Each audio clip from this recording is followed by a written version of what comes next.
नमस्कार दोस्तों, टेक गुरु रिव्यू विकास YouTube channel में आपका दोबारा पूरा स्वागत है। दोस्तों, जैसा कि आप स्क्रीन पर देख चुके हैं, हमने दो वीडियो पार्ट के बाद में ऑलरेडी डिस्कस कर चुके हैं स्ट्रक्चरल फैब्रिकेशन के बारे में। ये तीसरा वीडियो है, लेकिन सेकंड वीडियो में ऐसा हुआ था कि कुछ टेक्निकल रीजन के चलते लास्ट का कुछ पार्ट था वॉइस नहीं पहुँच पाया था आप लोग के सामने। तो चलिए आगे बढ़ते हैं पार्ट 3 की तरफ। ठीक है, WPS qualification and WPS will be qualification. WPS will be prepared consideration at the following parameter, जो कि हम ऑलरेडी बता चुके हैं। इसको जोड़ते हुए हम पार्ट 2 में ऑलरेडी बता चुके हैं। अब इससे आगे हम बढ़ते हैं। ठीक है, पार्ट 3 में जैसे हमने बताया कि वेल्डिंग एंड क्वालिटी क्लियरेंस के बारे में बात करेंगे। दोस्तों देखिए क्या है process use for structural welding में प्रोसेस कौन सा यूज होता है। तो स्ट्रक्चरल वेल्डिंग में जनरल जो प्रोसेस यूज होता है SMAW यानी shielded metal arc welding, FCAW plus code arc welding और SAW सबमर्ज आर्क वेल्डिंग। ये जनरली प्रोसेस जो है यूज होता है। तो बात करते हैं अगर शील्डेड मेटल आर्क वेल्डिंग में, तो इलेक्ट्रोड यूज होता है। इस प्रोसेस में इलेक्ट्रोड यूज होता है, जो कि कॉमनली 601 स्ट्रक्चर की बात करते हैं, 6013 और E7018 यूज होता है, जिसका डाया 2.5 mm, 3.15 mm और 4 mm होता है। सबसे महत्वपूर्ण चीज है दोस्तों, यहाँ देखने वाली बात, एक लाइन यहाँ पर देख रहे हैं, वेल्ड डिपोजिशन। तो हम एक्चुअली जो वीडियो हम लोग का प्रेजेंटेशन है वो इनिशियल से लेकर के फैब्रिकेशन टू इरेक्शन तक का डिटेल हम लोग मेंशन किए हुए हैं हमने, जैसा कि आपने देखा। तो इसमें हमें प्रोडक्टिविटी, डिपोजिशन सबके बारे में डिस्कस करना है कि बिल्डिंग का डिपोजिशन क्या होगा या फिर मैन पावर का प्रोडक्टिविटी क्या होगा। तो आप जैसे नीचे देख सकते हैं आप इसमें, तो हम फॉर एक आइडल कंडीशन लेते हैं 8 आवर का, 8 घंटा का एक शिफ्ट होता है। तो SMAW से 3 to 4 kg एक शिफ्ट में एक वेल्डर डिलीवर कर सकता है welding. This is the thumb rule, not fix नहीं, इससे ज़्यादा भी कर सकता है, but minimum 3 to 4 kg deliver करना चाहिए। सेकेंड आते हैं प्लस कोड आर्क, FCAW में फीलर वायर यूज होता है, जिसका E7T1 इसमें डाया जो होता है कम होता है, 0.9 और 1.2 mm होता है। अगर डिपोजिशन की रेट की बात करें दोस्तों, इसमें एक वेल्डर 8 घंटे के शिफ्ट में 11 से 13 kg तक का डिलीवरी कर सकता है, वेल्ड डिपोजिट कर सकता है। अब चलिए सबमर्ज आर्क वेल्डिंग के बारे में बात करते हैं। SAW में फीलर वायर इसमें भी यूज होता है, जिसपे आप देख सकते हैं जो लिखा रहता है वो EM12K F7A2, dia 2.5 and 3.15 mm use होता है। ये सेमी ऑटोमेटिक प्रोसेस होता है वेल्डिंग का। और इसमें अगर वेल्डिंग डिपोजिशन की बात करें तो इसमें 25 से 30 kg पर 8 आवर के शिफ्ट में डिपोजिट हो जाता है। तो दोस्तों ये चीज ध्यान दीजिए, प्रोडक्टिविटी के पर्पज से, जनरल पर्पज से हमको थोड़ा थंब रूल में ध्यान रखना होगा कि एक वेल्डर इस प्रोसेस में 8 घंटे में कितना वेल्डिंग डिलीवर कर सकता है। चलिए आगे बढ़ते हैं वेल्डिंग पोजीशन के बारे में। देखिए, तो welding position fillet and groove weld के बारे में हम बात करते हैं।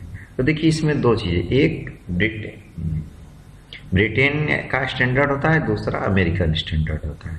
देखिए इसमें लेफ्ट साइड में AWS according to SME section 9, EN according to ISO 6947, MEN EN 287 के बारे में बात करते हैं। तो देखिए इसको देखने से पहले अब आप देखिए यहाँ पे AWS में क्या है 1G और EN में PA लिखा हुआ है।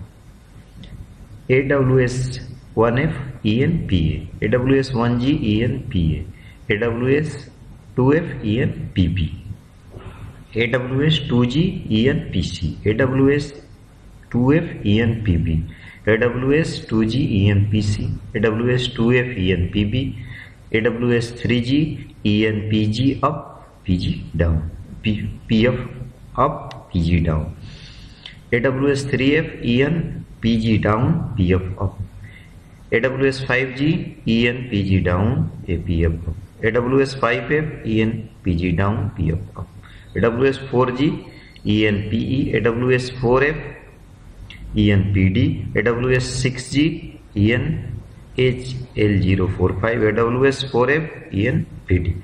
तो दोस्तों ये देखिए इसमें इसमें प्लेट और पाइप दोनों के पोजीशन के बारे में जिक्र किया हुआ है।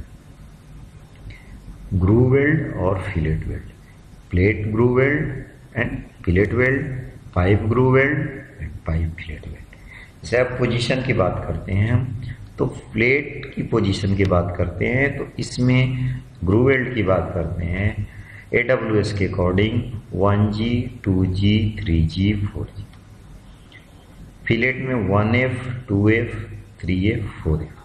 अगर पाइप की बात करते हैं तो AWS में 1G 2G 5G 6G, fillet ग्रू की बात करते हैं 1G 2G 5G 6G, fillet की बात करते हैं 2F 1F 2F 5F and 6F। तो दोस्तों बेसिकली हम स्ट्रक्चरल पार्ट का बात कर रहे हैं, हम प्लेट के बारे में यहाँ जिक्र करेंगे। एक तरफ कॉमन एग्जांपल आपको बता देते हैं कि कैसे हम एनालाइज करेंगे कि ये कौन सा पोजीशन का वेल्डिंग है। तो सपोज आप एक कमरे में आप एक चेयर पे बैठ जाइए, चेयर पे बैठने के बाद में आप महसूस कीजिए जो आपका पैर है बॉटम साइड में, उस पोजीशन नीचे में अगर झुक करके आप वेल्डिंग करते हैं तो उसको बोलते हैं 1F या 1G पोजीशन। अगर आपके सामने कोई वर्टिकल वॉल है, आंख के सामने अगर लेफ्ट टू राइट अगर वेल्डिंग करते हैं तो वो 2G पोजीशन हो गया। अगर उसी वॉल में बॉटम टू टॉप जाते हैं तो 3G पोजीशन हो गया, और सीलिंग में वेल्डिंग मारते हैं तो इसको बोलते हैं 4G पोजीशन। चलिए आगे बढ़ते हैं। आई थिंक आप लोग थोड़ा समझ गए होंगे कि 1G 2G 3G 4G के बारे में। चलिए अब आगे बढ़ते हैं। आर्क वेल्डिंग पोजीशन देखिए सेम जैसे arc welding position, flat position, horizontal position, vertical और ओवरहेड। जैसा हम आपको बताया HR पोजीशन, चेयर पे बैठ करके आप एनालाइज कीजिएगा तो चारों पोजीशन आपको मिल जाएगा, समझ में आ जाएगा कि क्या होता है। चलिए बात करते हैं वेल्डर क्वालिफिकेशन की। देखिए क्या होता है वेल्डर क्वालिफिकेशन में कि एक पोजीशन में अगर वेल्डर क्वालिफाई है तो कोई जरूरी नहीं है कि वो दूसरा पोजीशन में भी वेल्डिंग मार सकता है। तो थोड़ा सा आप देखिए यहाँ पे, if any welder qualified in 3G position then particular welder is eligible for 1F 2F 3F and 1G and 3G। देखिए अगर कोई वेल्डर 3G पोजीशन में क्वालिफाई है, 1F 2F 3F 1G और 3G मार सकता है, 2G नहीं मार सकता। 2G को मारने के लिए वो 2G में वेल्डर को क्वालिफाई करना पड़ेगा। चलिए second point, if any welder qualified in 2G 3G and 4G position then particular welder is eligible for 1F 2F 3F 4F 1G 2G 3G। अगर ये 3 ग्रुप पोजीशन में कोई वेल्डर क्वालिफाई है तो सब पोजीशन और पोजीशन में welding मार सकता है। ठीक है। इन स्ट्रक्चर कॉमनली क्या होता है, जो पोजीशन यूज होता है और 2F 3F एंड 1G होता है। दूसरी चीज बात आपको ध्यान में रखना है कि कोई भी वेल्डर अगर क्वालिफाई करता है किसी भी पोजीशन में तो उस वेल्डर को पार्टिकुलर एक यूनिक आइडेंटिफिकेशन नंबर दिया जाता है, ताकि जॉब में हमें पता चले कि ये वेल्डर किस पोजीशन में पास हुआ है, वेल्डर है या नहीं है। इसके डिटेल के बारे में हम आपको AWS D1.1 या सेक्शन 9 में ये डिटेल में जाएंगे कि कैसे किस में पास होता है, किस पोजीशन में, तो किस पोजीशन में क्वालिफाई होता है, किस में मारेगा तो किसके लिए क्वालिफाई होगा। बट थोड़ा ये ओवरव्यू ध्यान रख लीजिए कि आप अगर वेल्डिंग करा रहे हैं किसी भी साइट पे तो इस चीज को ध्यान रखिए। चलिए आगे बढ़ते हैं। वेल्ड टाइप का, वेल्ड टाइप क्या होता है भाई? वेल्ड टाइप क्या होता है कि जो ज्वाइनिंग मेटल का करते हैं वो सर्टेन पोजीशन पे करते हैं, किसी में ग्रू बना करके करते हैं, कोई विदाउट ग्रू करते हैं। तो वेल्ड टाइप में हो गया सिंगल वेवेल ग्रुप। आप देख सकते हैं जैसे इसमें सिंगल वेवेल, आप सिंगल वेवेल के मीन्स हाफ भी अगर शेप देखते हैं तो हाफ उसको एक साइड कर दीजिए तो हो जाएगा सिंगल वेवेल हो जाएगा। इसमें सिर्फ एक मेटल के वन साइड से ही ग्रुप बना रहेगा, या सिंगल वी ग्रुप वेल्ड।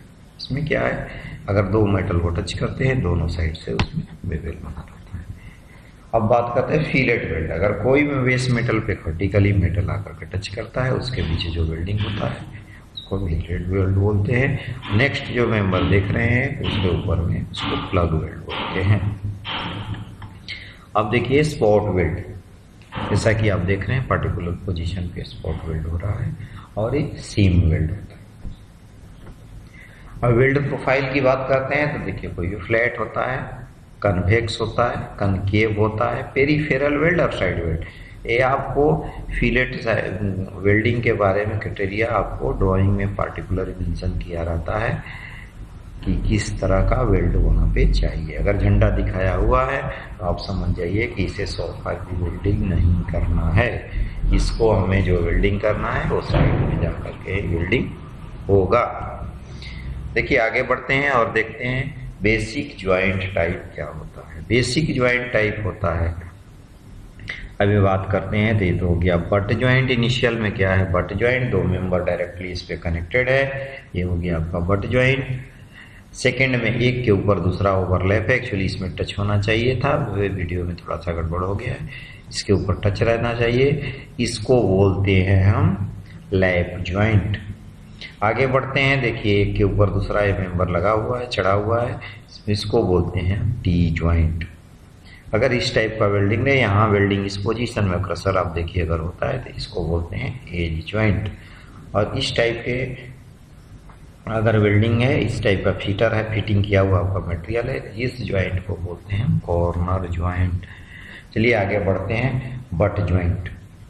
अब बट ज्वाइंट के बारे में बात करते हैं। बट ज्वाइंट क्या होता है, डबल भी बट ज्वाइंट और सिंगल भी बट ज्वाइंट होता है। पहले देखते हैं डबल भी बट ज्वाइंट क्यों करते हैं, इसका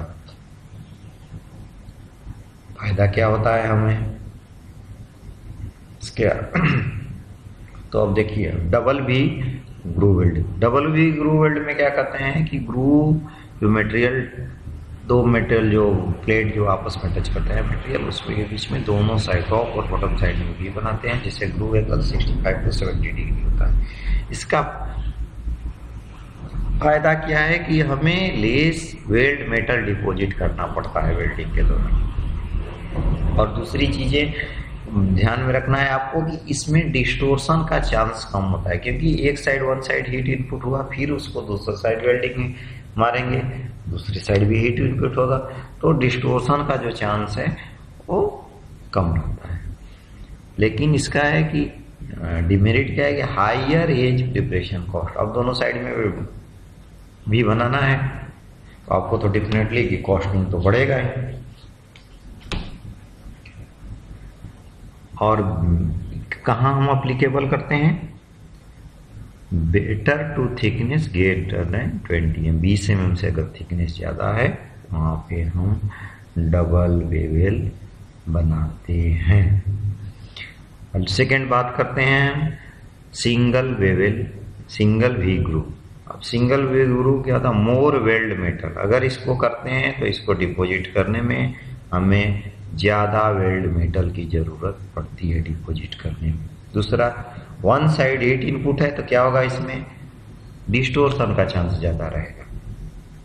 लेकिन इसका फायदा क्या है, लोअर एज प्रिपरेशन कॉस्ट। अभी इसको क्या है, एज प्रिपरेशन वन साइड में करना है तो कॉस्ट तो बचेगा ही, तो देख गैस कटिंग से कीजिए या ग्राइंडिंग से कीजिए, जो भी है उसमें आपका कॉस्टिंग तो बचेगा ही। लेकिन इसको प्रेफर कब करते हैं, जब मटेरियल का थिकनेस क्या हो ना 20 mm से कम होगा तो इसको प्रेफर करते हैं। अदरवाइज अगर 20 mm से ज़्यादा है तो हम बट ज्वाइंट, डबल भी बट ज्वाइंट ही प्रेफर करते हैं। चलिए अब बात करते हैं, आगे बढ़ते हैं बट ज्वाइंट बेवल ग्रूव के बारे में। सिंगल वेवेल ग्रूव, देखिए सिंगल वेवेल ग्रूव है। सिंगल वेवेल ग्रूव में क्या करता है कि एक साइड का जो बेस मेटल है उसमें हम वेवेल बनाते हैं, और उसमें जो वेवल एंगल रहता है 40 से 50 डिग्री होता है। लेकिन प्रॉब्लम क्या है इसको वेल्डिंग में, इलेक्ट्रोड का जो रॉड है वो रूट तक पहुंचने में बहुत डिफिकल्ट होता है, यहाँ लैक ऑफ फ्यूजन का चांस हो जाता है, तो इसका बहुत बड़ा डिफिशियंसी है। सेकेंड हम बात करते हैं डबल बेवल ग्रू। इसमें क्या है कि वन साइड से वेल्डिंग करते हैं और दूसरे साइड से हम बैक चिप करके वेल्ड मेटल को रिमूव करके साउंड मेटल तक हम निकाल सकते हैं। तो दोस्तों हमने देखा आपने कि वेल्डिंग और क्वालिटी कंट्रोल के बारे में एक थ्रू आउट आप लोग को ओवरव्यू हो गया। दोस्तों इस सेशन को हम यहीं पे क्लोज करेंगे और नेक्स्ट सेशन में हम डिस्कस करेंगे आप जो मटेरियल यूज कर रहे हैं, प्लेट, रोल्ड सेक्शन, जो भी मटेरियल यूज कर रहे हैं उसके स्पेसिफिकेशन के बारे में, डिस्क्रिप्शन के बारे में हम डिस्कस करेंगे। तब कब के लिए थैंक यू, बाय बाय, नमस्कार, थैंक यू।